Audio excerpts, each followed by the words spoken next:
Hello everyone, Yensid Organist here, and welcome back to another episode of OrgelCraft. Hope you all are having a good day today. I did one thing a few times. I have set up restocking stations in a couple of places in the world because I go through rockets and food, rockets especially, at an alarming rate. So I have set up a couple of shelves in places where we can then get food, and I think I have them set so that they will constantly restock, and as long as I'm swapping out what's in my hand, we should be good to go. So I have that here. I have it at the central hub of the world, and here at World Spawn, I have set myself up a thing to be able to get geared up, because every so often I die, I wind up right here, and I have to swim all the way over there to get an ender chest, which I don't have an ender chest. Otherwise, I would put one here. So, but I have this set up here, and the only thing that I have to be careful of is making sure that I leave one in the frame, because obviously if I die and have nothing in my inventory, if I pull all of that out, I'm going to mess this system up. So, I just want to be careful that I don't mess that up for times that I just randomly respawn here. In the last episode, we took a look at my old project board, and something from this list really jumped out to me as a project that I thought would be fun to work on, and that is the Enchanted Forest. And I was hit with an additional bit of inspiration as I was ferrying resources from our land project to storage in the end.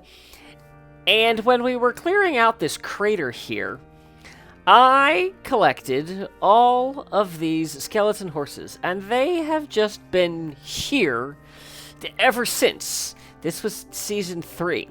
And so as I was thinking about an enchanted forest, I thought we could do two things together. We could do an enchanted forest, and we could have a skeleton horse sanctuary.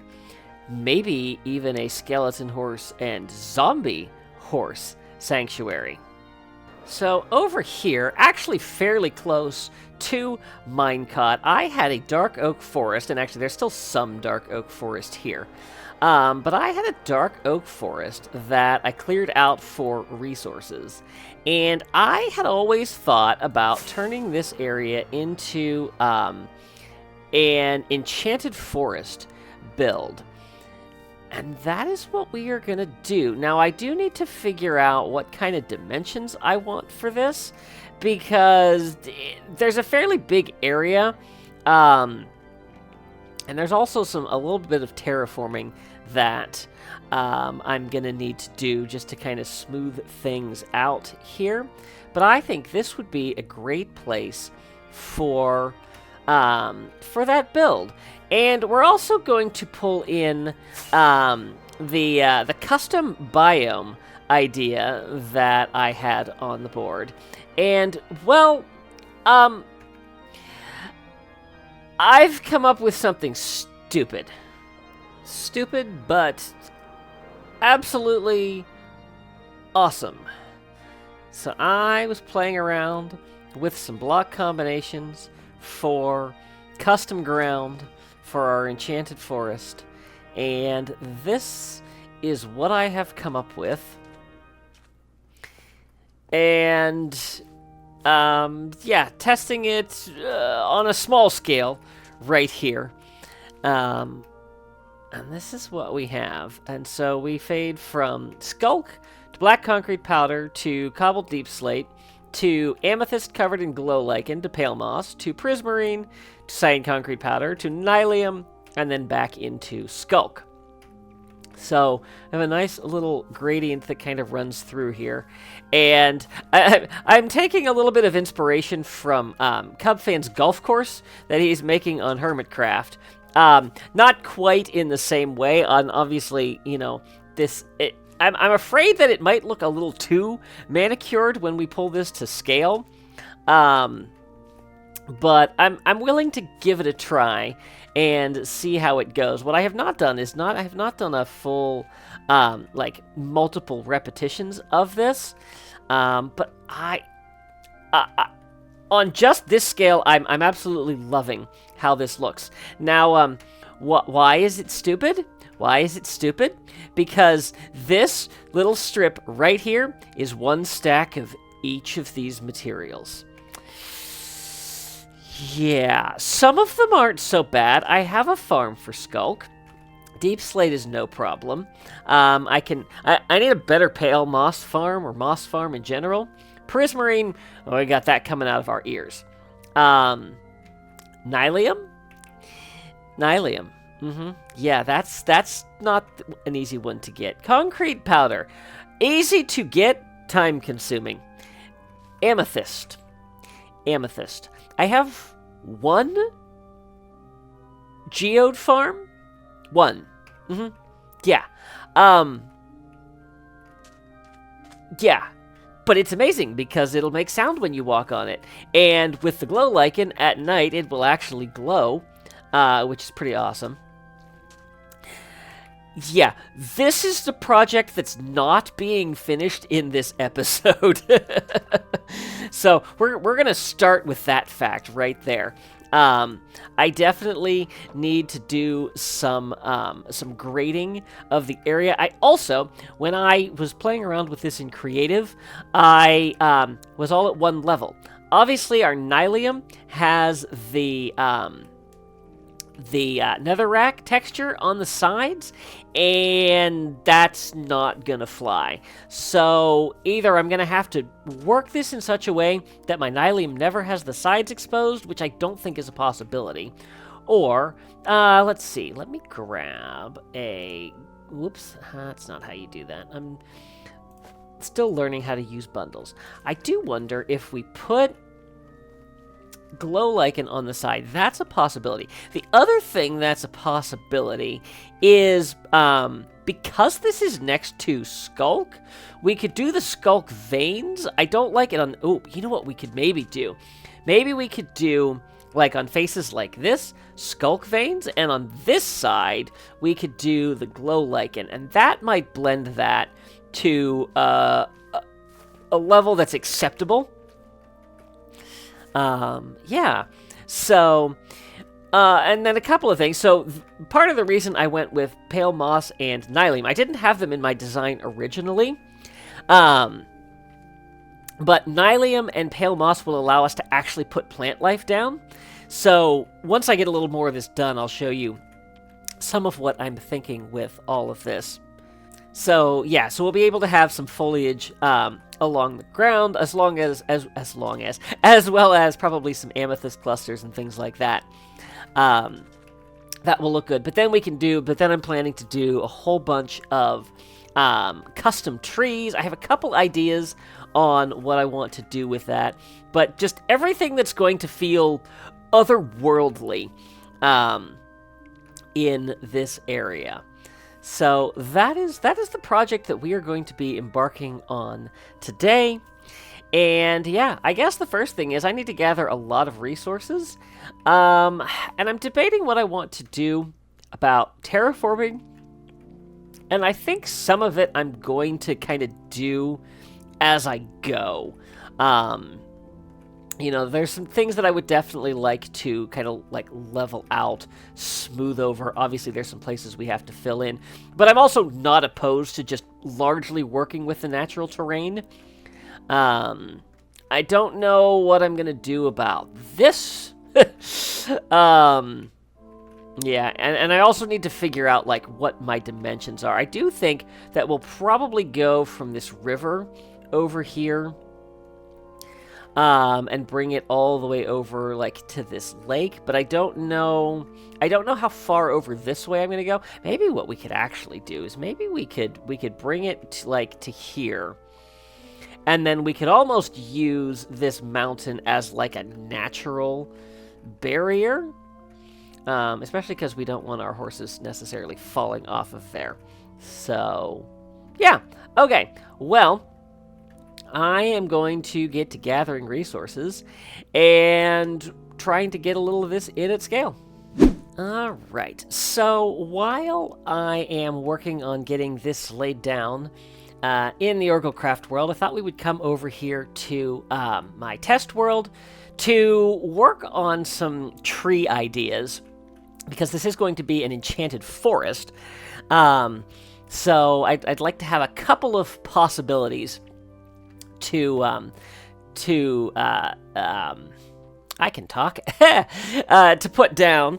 And so I just want to play around with a couple of ideas that I've had. So the first idea is doing some sort of glass tree. And I don't know how this is going to work, but if you watched my, wow, I cannot think at all as I'm recording this morning. If you watched the Dremel series, there was a place where, there were trees that were entirely made out of glass, and I thought it was really cool. And so I wanted to try replicating that, because I feel like that would give a nice kind of fantasy vibe to the area. So let's, we're going to do a little bit of something like this, and then maybe we'll have one come at a little bit of an angle here. So we'll start with, you know, basic tree shape. And then I was thinking to do a little bit of color for our quote-unquote foliage. So we can do a little bit of purple, stained glass, and then I don't know if I want to like mix the colors, or if we could do like, you know, we do purple over there, we do magenta here, and have them like clustered in different colors.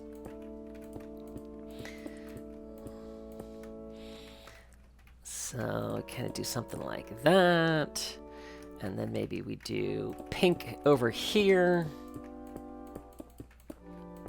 And I don't know if this is enough foliage. I don't know if we need stuff in the middle.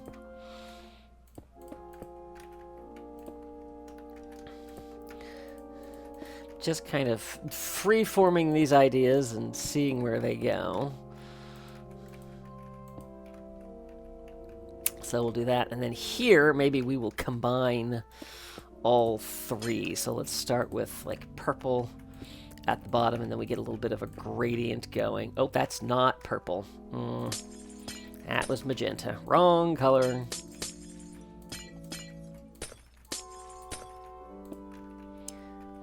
Alright, I think that got it all. And if it didn't, that's fine. It doesn't have to be perfect. But yeah, place a little like that. And then transition to pink as we get to the top.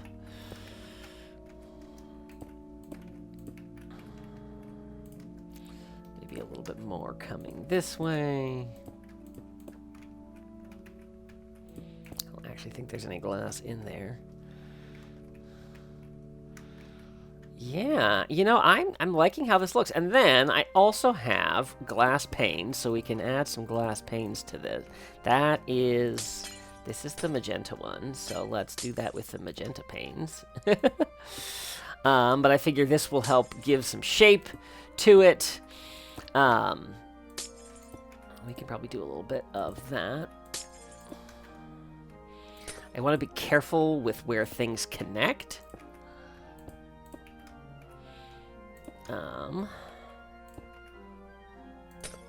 Let's see, maybe there.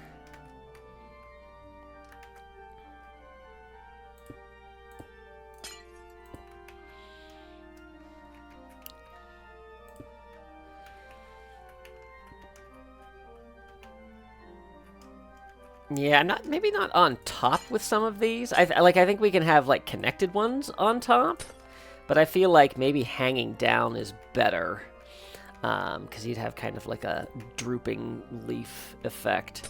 We could maybe break that and have that there. And then maybe just some more connected stuff on top. Maybe something in like that.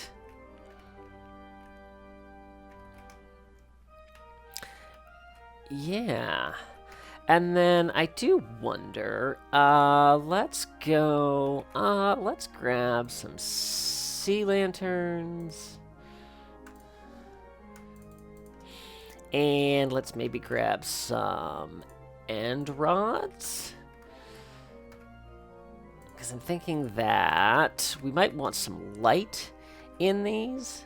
So we could pop down and maybe replace that with a sea lantern. And that way you'd get a little bit of a glowing effect out of the middle. The only thing that I don't like is it's very obvious that there's a sea lantern in there. So maybe if we wanted to do light, we'd just do some glow lanterns hanging off in places. Or glow lanterns. I don't even think that's a thing. But yeah, like some end rods hanging down. Possibly.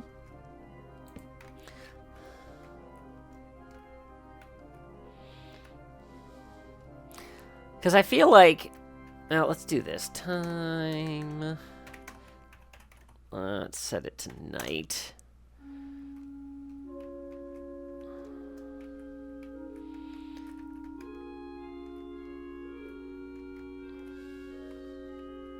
Yeah, I'm definitely not liking the light in the middle.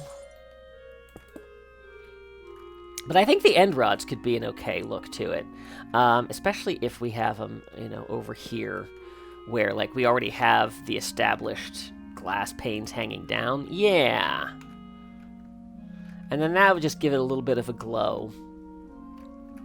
And that looks good. And then the other thing I was wondering about was the potential of, like, doing, like, different colors of glass in the roots. Just for a little bit of variation. And yeah, I think that does look nice. Maybe some more gray in the trunk.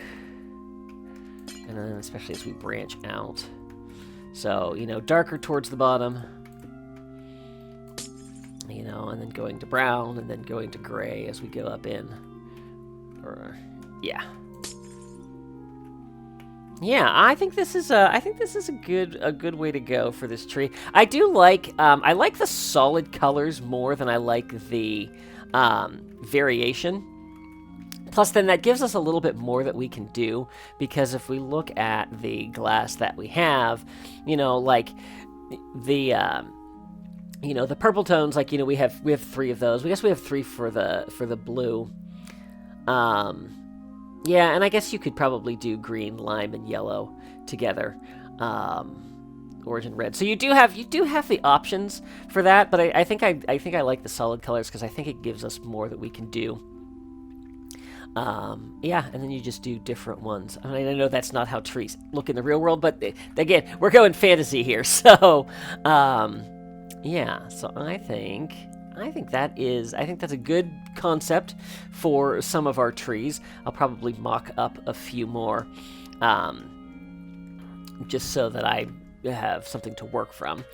But then I also want to do playing around with the idea of also using wool and concrete powder for trees. So let's go over here.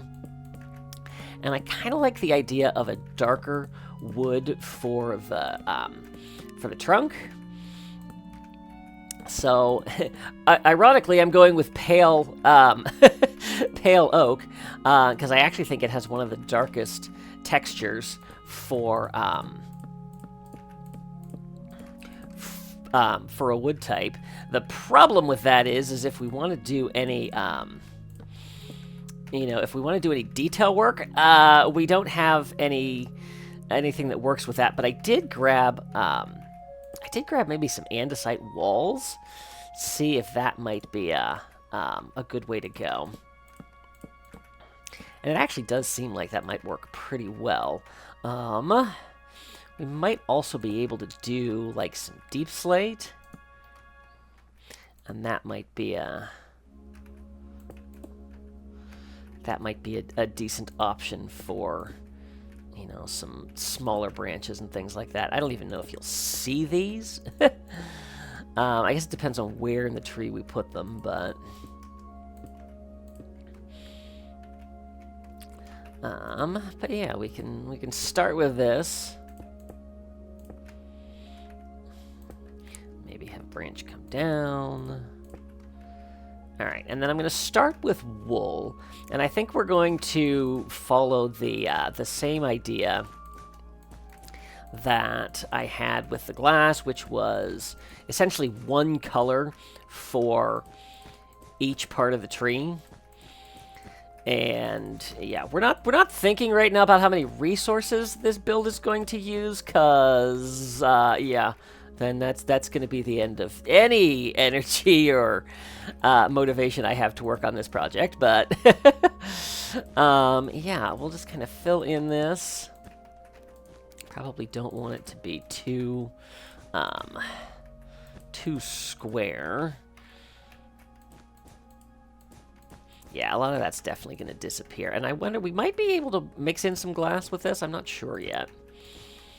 Maybe another one there. Maybe bring that down a little bit. Could maybe do something like that. How's that look? I think that looks decent. And then we'll replicate that on the other sides. Like that, and then we'd come in and we'd sprinkle in some... falling off the tree. Sprinkle in some concrete powder for texture. Have to be careful where I put this, because otherwise it'll fall out of the tree. The challenge is getting some of that where it looks like it's at the bottom. But we can do that.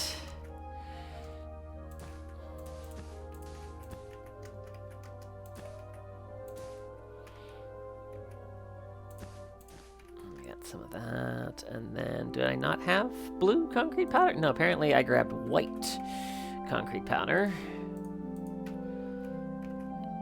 Which, I mean, I suppose we could maybe sprinkle in a little bit of white. Might look nice. Let's go there.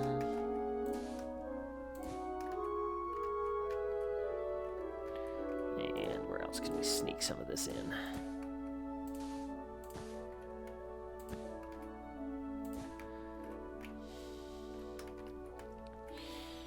Yeah, I do like how this looks. I think this is looking good. And then I think we can do the same thing. Oh, you know what else I was just thinking?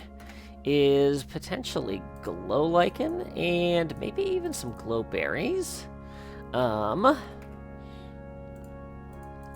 look nice. Oh, I wonder about the glow lichen on... No, actually, I think I'm going to stick with the end rods there, but we can definitely do some glow lichen on here. And then that'll give it just a little bit of light. Little bit of illumination that we can do. We don't have to necessarily go crazy with it, but just enough to give it a little bit of a glow. Probably go on top as well.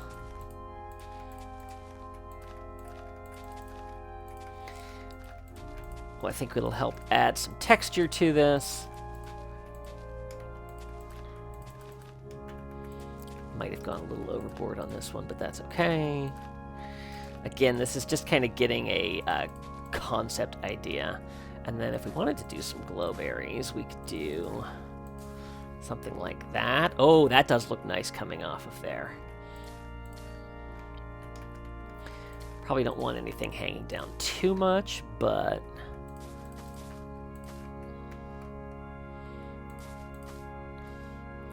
yeah, a little of that, and then make sure they're actually have the berries on it. Gives us some light.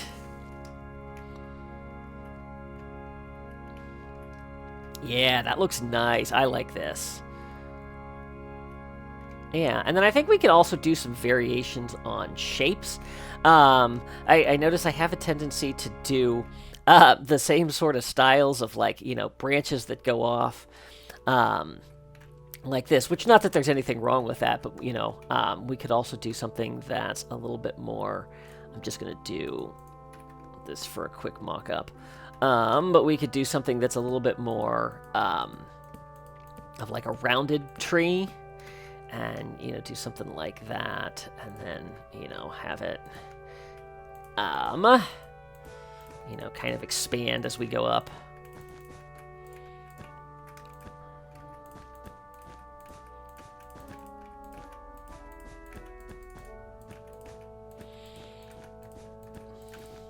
I have these trees that I walk by all the time on my way to work, and yeah, they have this really nice shape of just kind of coming, you know, expanding from the ground, you know, kind of words are not my friend this morning.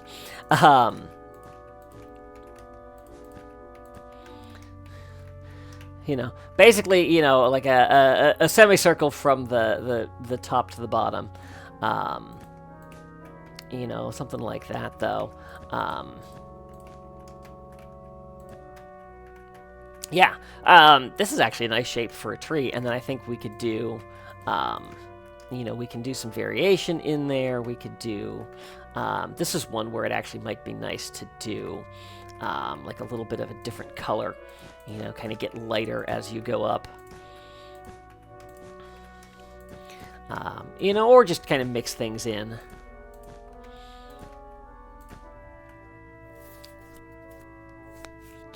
Yeah, that's kind of got a dappled look to it, but I think that if you did like a gradient from like a dark blue at the bottom, to you know, to a light blue at the top, I think would look nice. You know, then potentially a little bit of a thicker trunk there. And then you could also add some glow lichen to this to give it that little bit of light. And then, of course, mixing in, you know, the concrete powder with that as well. Yeah, but I think this gives us some nice options for some trees. And yeah, I think we'll be able to get a good forest out of this. We are not thinking about how much glass that's going to involve.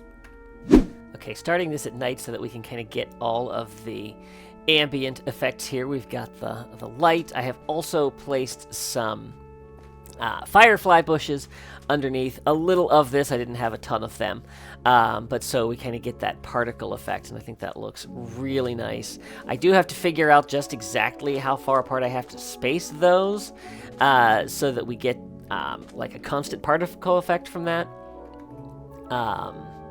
But yeah, so as you can see, I have covered a large portion of the terrain, and apparently I didn't finish over there.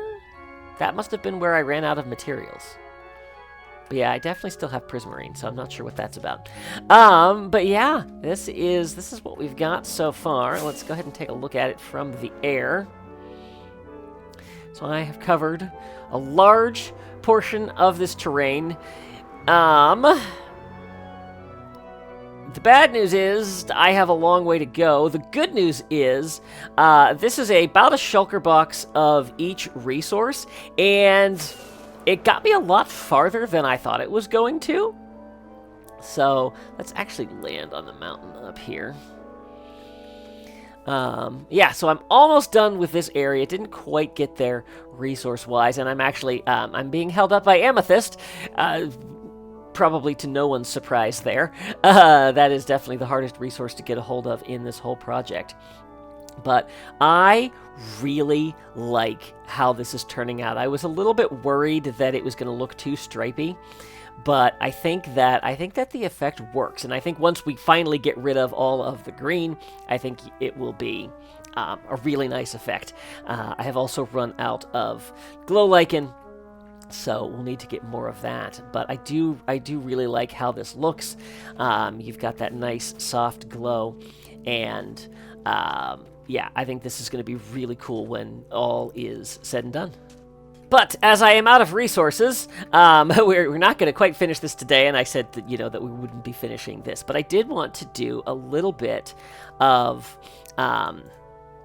decoration here. So I brought some stuff along that I want to use for...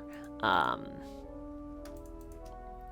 I want to use for some effects. I was thinking that it might be kind of cool to have some chorus trees growing in here. So I only have one chorus flower, but that will allow us to make a farm. Oh, does that have to be...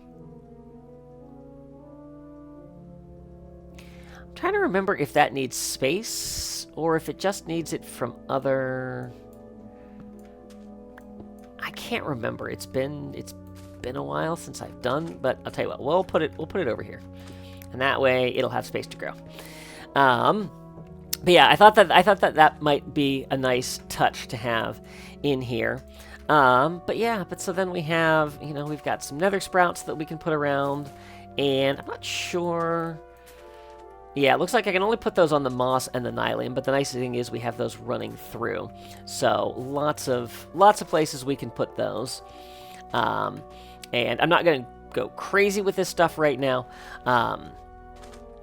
Just put some things down as an example. Now, torch flowers, I'm guessing these are probably only going to go on moss, which is fine.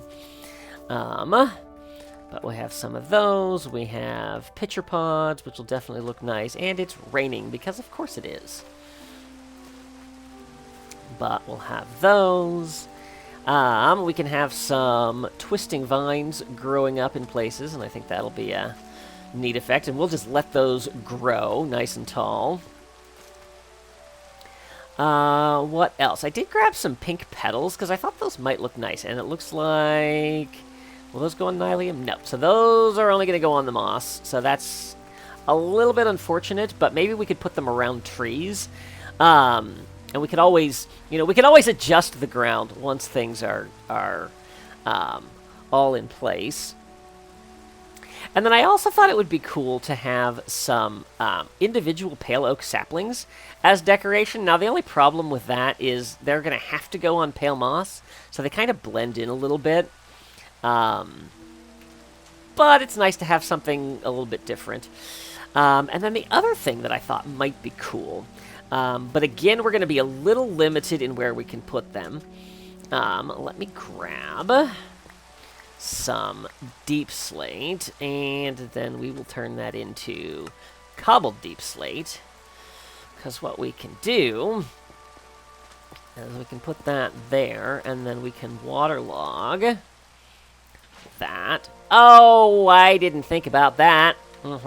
Yep. But then we can have some coral as some plants in here as well. And I'm trying to think. I think that we can do that. Oh, that'll be nice, because we can do that to the deep slate. We can do that to the prismarine. I think those are the only blocks we can do that to. But it does give us another couple of stripes of things that we can put materials on. So... that is going to be good. And now I'm going to go grab that pale sapling so that I can start harvesting those. Yeah, because I do not have a ton of pale oak. So that's something we'll want to get going. I feel like I'm forgetting something. But we used all the things that I picked up. So, yeah. I knew there was something I was forgetting, and it was amethyst clusters. And the nice thing about the amethyst clusters is these we can put anywhere. So that'll be a nice extra bit of stuff to fill out this landscape. So for next time, my goal is to get enough resources to finish this. I'm planning to bring it right pretty much to the edge of where the dark oak is here, and then I've been working out a little bit of a path way here as an outline for where it's going to go. I've decided to not go up this hill. We're just essentially going to bring it down here, stretch it over to there, and then finish everything off. I have been working on terraforming the edge over here so that nothing can get out of the river on this side. It's making me realize that I actually have to be aware of terraforming on both sides of the river, because I don't want anything like the cow over there that's trying to escape getting out. I didn't show off the ponds. So the ponds that we have are just skulk on the bottom with some glow lichen in them. I'm planning on doing that to the lake over here. And then I think for the boundary here, I think I'm going to do a wall just to be able to keep our skeleton horses in and things that shouldn't be in here out. And yeah, so we got a chorus tree growing there, which looks kind of nice. But yeah, so that is planned for next time. I don't know if this is going to be just a 2-episode plan or if it's going to be 3, because obviously we have to do the trees as well, and it's a lot of materials that I need to gather. The good news is I actually have some time to work on big projects. So we'll see how far we get, and yeah, I'm not in a rush to get it done. And yeah, we'll keep going forward. I do want to put out. I have a new series that's going to be starting Thursday. It is. It's not a Minecraft-based series, but it's an open-world game that there's some building involved. It's a little bit more of an adventure style. It's a game that's been out in early access for years and actually just went into full release a couple of weeks ago. I've been wanting to get back into it, and I thought about doing a series when it was originally out. But I think we're going to test the waters with that. We'll see how it goes. I don't know if I can sustain a 3rd series on this channel, especially one that is kind of open-ended and, we'll need some editing in between. So we'll see how it goes, but hopefully you will enjoy that. Check it out on Thursday. And I'll leave you to guess what game you think it is in the meantime. But guys, thank you all so much for watching. Hope you have enjoyed this episode. If you did, please be sure to give it a like and share it with your friends. And if you haven't, I would encourage you to subscribe. Thanks so much for watching. See ya real soon.